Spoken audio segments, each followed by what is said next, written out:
¿Alguna vez has sentido lo que es el hambre, pero así lo que se llama hambre? Dudo mucho que lo hayas sentido si cuentas con comida abundante y puntual 3 veces al día.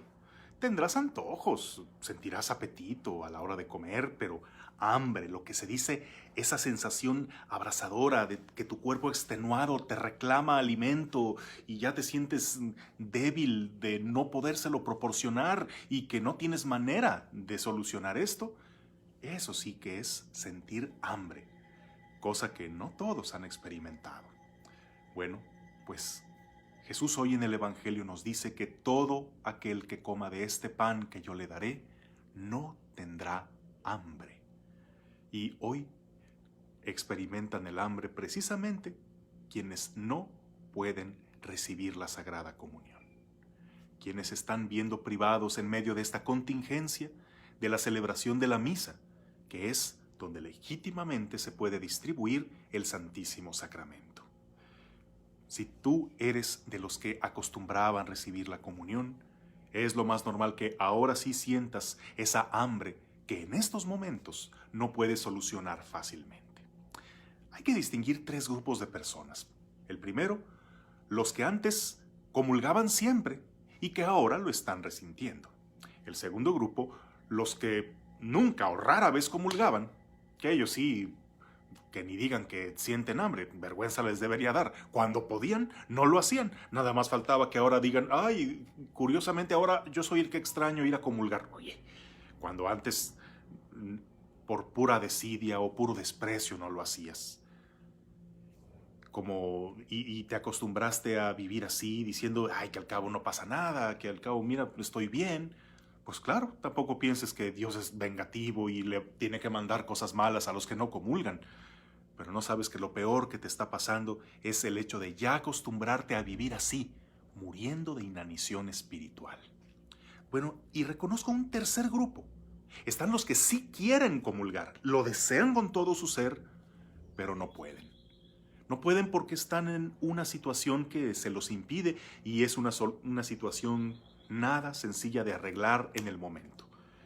Pienso, por ejemplo, aquí en los que viven en alguna situación irregular en su matrimonio, que por alguna razón viven sin el sacramento, que son divorciados, vueltos a casar, personas que no podemos así nada más juzgar su situación, que son personas creyentes, honestas, pero muchas circunstancias dolorosas de la vida los llevaron a vivir en esta situación y que ahora se ven privados de este Santísimo Sacramento.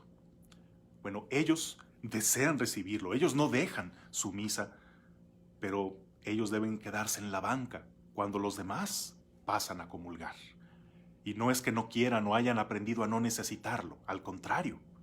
Sin embargo, ellos han tenido que aprender a canalizar esa hambre que sienten del Santísimo Sacramento y hoy tenemos que aprender algo de ellos. Ellos, sí, sienten ese vacío y ese regusto de angustia por no poder acercarse a la comunión. Porque Jesús dice claramente hoy en el Evangelio, yo soy el pan de vida que deben comer para tener vida eterna. Pero también nos dice hoy en el Evangelio, todo aquel que venga a mí, yo no lo echaré fuera, porque la voluntad de mi Padre es que no se pierda ninguno de los que Él me ha dado. Entonces ellos han entendido que sí, por su situación se ven impedidos de acercarse a la comunión sacramental, pero también han entendido que pueden potencializar los demás medios por los cuales Dios comunica su gracia. No se acercan a comulgar, pero potencializan la oración, la meditación de la palabra, el apostolado, la caridad. Es decir, han entendido que ser católico no se limita únicamente a ir a misa el domingo y comulgar, cosa que muchas veces se hace superficialmente y ahí se termina toda la vivencia de la fe católica. La diferencia es que ellos han aprendido a vivir los demás aspectos y no aprendiendo a que comulgar no hace falta, al contrario, Siempre hay ese vacío, siempre hay esa esperanza de que algún día su situación se arreglen y vuelvan a recibirlo.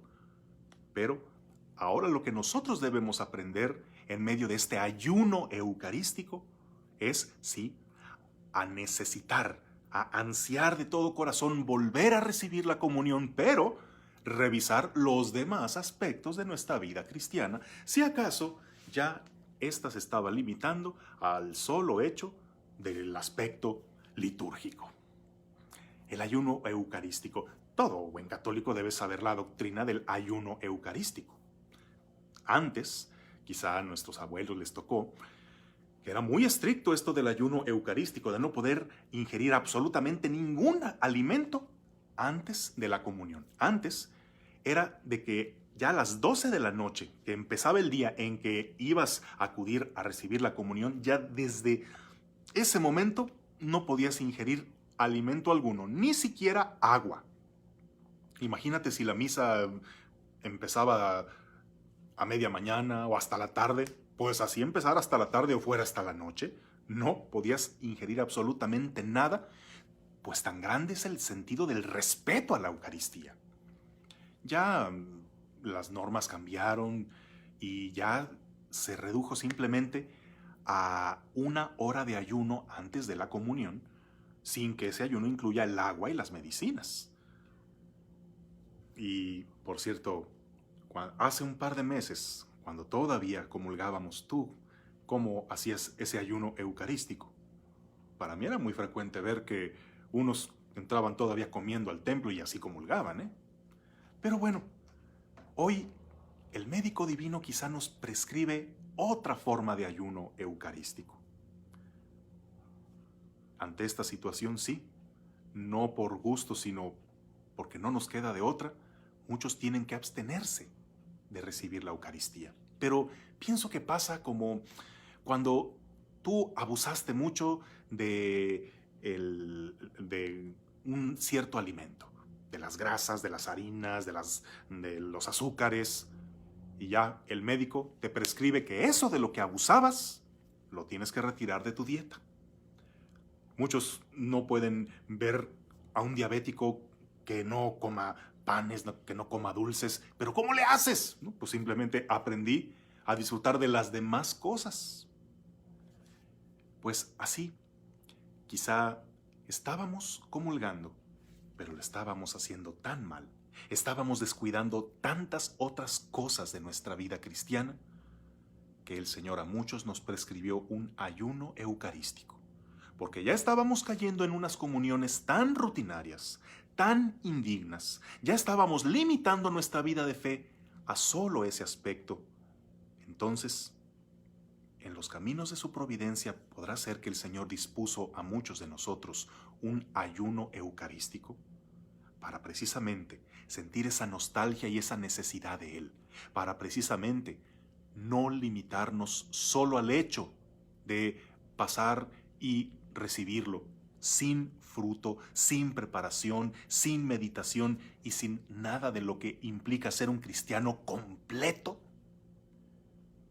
Este ayuno se levantará y será pronto, pero para ese entonces el fruto será más grande, porque habremos aprendido a potencializar los demás aspectos de nuestra vida cristiana y habremos aprendido a valorar el tesoro que tenemos en la Eucaristía. Por eso, en lugar de tantos reclamos y tantas teorías de la conspiración y de tanto incitar a la desobediencia, mejor seamos católicos unidos, que sabemos esperar con espíritu de fe y aprendamos de estos hermanos que nunca pensábamos que nos iban a poner el ejemplo, con los cuales quizá nos sentíamos superiores a ellos. Ahora vemos que todos nosotros somos pecadores, pero tú, que sí acostumbrabas comulgar, debes tomar más conciencia de tu ser pecador y de tu conciencia de recibir dignamente el Santísimo Sacramento, dando el fruto que es debido. Que tengas un bendecido día, en el nombre del Padre, del Hijo y del Espíritu Santo.